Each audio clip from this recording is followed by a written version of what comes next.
Ramily. Thank you for tuning in. Ramsaholic post game show. Our Los Angeles Rams beat the Arizona Cardinals 26 to 9. If you're new here, please make sure to subscribe. If you're a returning member and new, smash that like button, share, and let's get right into the intro. Let's swap a verse, and I can play ball in real life. So when they making fun, it never work. They think they offended me. I'm dodging that energy. I know who my friends are now. You currently dead to me. This shit gon' last a century. And every time they mention me, increase my life expectancy. Maybe this my destiny. Loved and hated, then hated and loved. Never betrayed to be a thug, but know a couple who hold slugs. Ain't fighting Spider-Man, but everything I'm spitting venom. Had to look in the mirror and get my shit together. Cause sometimes you think it's over, but it's only getting better.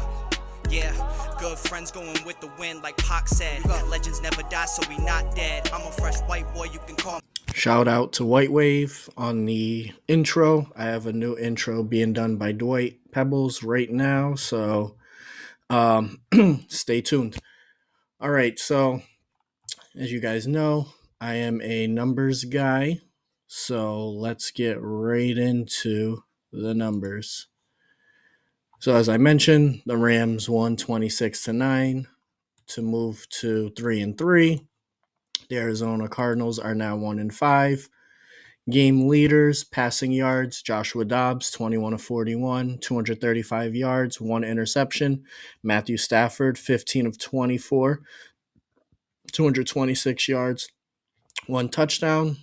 Joshua Dobbs also led the Cardinals in rushing yards, 7 carries, 47 yards. Meanwhile, Kyron Williams with a career day, career high in rushing yards, 20 carries, 158 yards, one touchdown. Receiving leaders, Trey McBride, the sophomore tight end, 4 catches, 62 yards. And then on our side, Cooper Kupp, 7 catches, 148 yards. Team stats.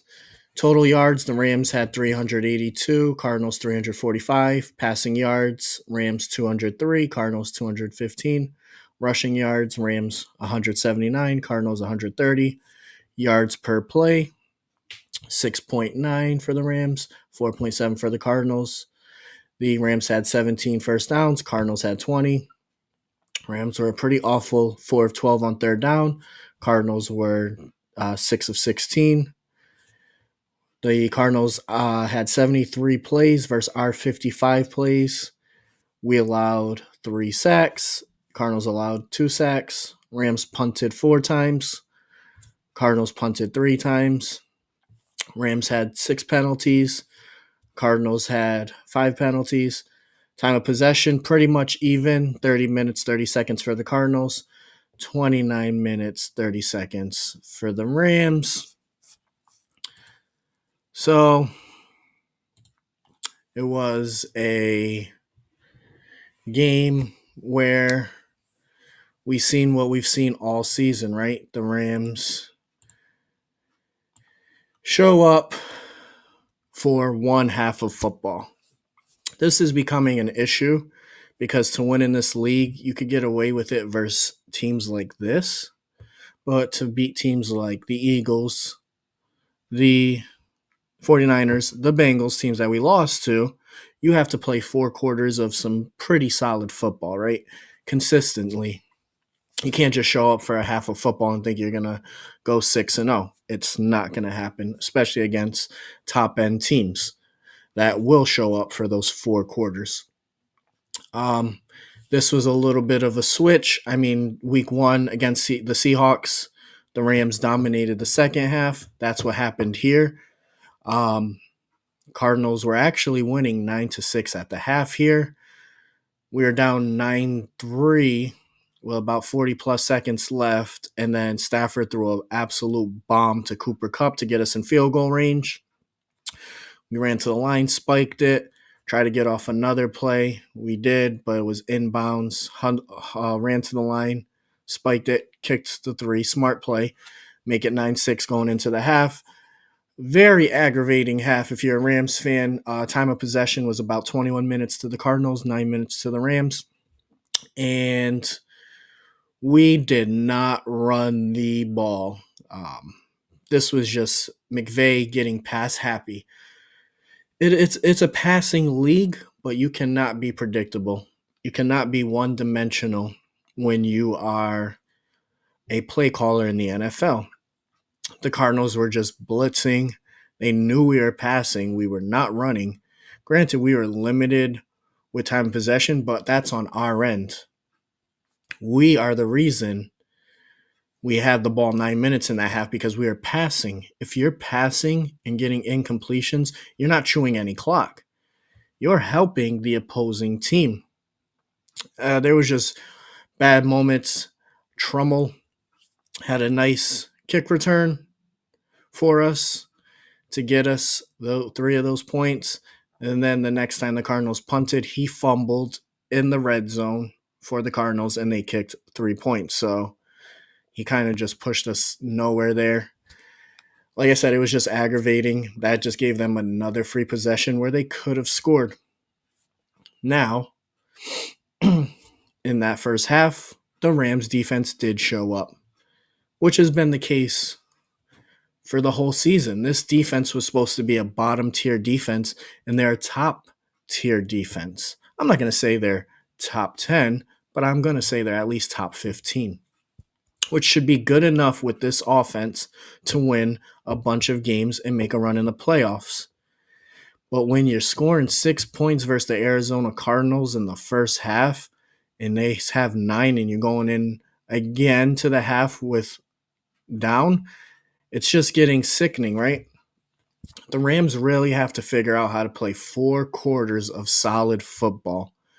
You can't do this every week. Like I've said, you could do this against teams like the Cardinals. Even the Seahawks, like, we have to show up the next time we play them because they look like they're getting better week by week. So this game was a story of 2 halves. Now the second half was great. What did the Rams do? 6 straight carries to start the half. More carries than they had the whole first half. They did it in 6 straight plays. Run, run, run. Kyron Williams for 15, 8, 10. Big runs. Why weren't we doing this? Why did we wait? Then the Cardinals were having to play defense honestly. They had to respect the run because Kyron was shredding them. This opens up the play action. Well, we keep running, and then boom, Cooper Kupp open, touchdown. We take the lead. Great, 13-9. This is what we wanted to see. And it was a continuation of that for the rest of the game. Kyron Williams ended up with 20 carries. Ronnie Rivers got his touches, so we ran the ball. We chewed the clock. It was a reversal in time of possession from first half to second half. We chewed the clock. They turned into a passing team because they were seeing us get more and more and more points on the board. We ended up scoring 2 touchdowns. Kyron Williams ended up having another one. He could have had 2 here, but he did have a false start when we were at the 1. That moved us back to a 3rd and 6. We ended up kicking the 3. Mauer, great on the day. He didn't miss a field goal, didn't miss an extra point, so you can't be mad at that. Can't say anything about that. He was 4 for 4, long of 43 yards, gave us 14 points on the board. Ethan Evans also, he's just a punt god. He averaged 46.5 yards per punt, one time inside the 20 on 4 punts. And as I mentioned, Trammell, he had the costly fumble, but he did have one big kick return. But that fumble could have really set us back in this game. Second half was beautiful. Stafford and Kupp connection was back on, and I was happy. My mood shifted because this is what all of us want to see. I know a lot of us on X, a lot of you follow me on X. Hopefully, if not, make sure you do. At Shay tweeted that. We are showing our frustrations. Run the ball, McVay. You can't always pass. I get it. You have Matthew Stafford. You want to pass all the time. You have Cooper Kupp, you have Puka Nacua, you have Tutu Atwell, but you have to run the ball. I think that's going to be a lesson learned here. And hopefully, even when we play good teams that are built to stop the run, you still have to run so you could set up the play action. You have to. Absolutely have to. It's a 60-minute game. It's not going to kill you to punt a few times if you're trying to get the team to respect the run. It's okay. Um, Kyron Williams, 20 carries, 158 yards, and a touchdown, 7.9 yards per carry. Looked phenomenal. We must give this man his flowers. He did what he needs to do because we traded Cam Akers with the faith that Kyron was the guy. We didn't push for a Jonathan Taylor trade as much as we probably could have because we have faith in Kyron Williams, Ronnie Rivers, and now Zach Evans, who ended up coming in the game since this was pretty much a blowout in the fourth quarter, not competitive. He had 4 carries, 10 yards, so take with what you will on that. Ronnie Rivers, 3 carries, 9 yards. But Kyron Williams just looked explosive. He was running hard. His helmet gets knocked off. The guy's still running forward. He is really good. And one thing I've noticed that we do a lot, and kudos to another man I'm going to give flowers to, although he didn't put up the stat line receiving wise that we've grown to expect this season. It's okay. He is a great blocker. Puka Nacua. Every time he goes in motion, we are messing with these defenses because you see Puka come across, and sometimes Kyron will run to his side because Puka's a big guy and he's a really good blocker at wide receiver. Really, I'd say our best receiver at blocking, even ahead of Cooper Kupp, who's a very good blocker as well, which makes sense why McVay went out and drafted this guy because he loves receivers that can block. Allen Robinson could not. Um, Puka Nacua would go in motion. Kyron would follow him, but then we would play some reverse psychology, put him in motion, run the opposite way on a counter. It was beautiful play calling. I really like what we're doing there with Puka Nacua in motion. It's great to see him getting out there and making some big blocks. Cooper Kupp went off. I mean, best receiver in football, 7 catches, 148 yards, and that touchdown. He was catching bombs. He did go to the sideline to get his ankle taped, which was a little bit concerning, but it did not bother him at all. He played pretty much the whole game and dominated them at a clip of 21.1 yards per catch. So, I mean, Cooper Kupp had a 100-yard game last week, another 100-yard game this week. He's back. He's over the injury. It's great to see him back, to see our offense slowly starting to be what we know it can be. If we could get Kyron Williams running like this, we should have no issue opening up Cooper Kupp and Puka Nacua, Tutu Atwell on any route. Excuse me there. So Cooper Kupp is back. Great to see. How can you not love to see Cooper Kupp and Matthew Stafford on the field again and winning some games? Now, that brings up my next topic, Puka Nacua. Is his role diminishing? Back-to-back games, he has not had 100 yards after having 3 on the season. He did have 4 catches, 26 yards, and he did drop a touchdown. Should have caught it. Stafford looked at him, got it there, the best place he could have placed it, and he dropped it. Puka Nacua has had some drops this year. I think that is his issue. I don't think it's big enough of an issue because he does so much other things good and he's done so great. But we got to be honest here, his role will diminish. He is now officially a wide receiver 2, and I've never heard of someone getting demoted to a wide receiver 2 putting up better numbers than when they were the wide receiver 1, right? So his role will diminish. He will get his looks. He will be a red zone target. But Cooper Kupp is Matthew Stafford's guy. This is year 3 of them together.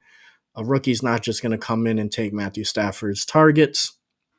But I will say Tutu Atwell's role is shrinking bad.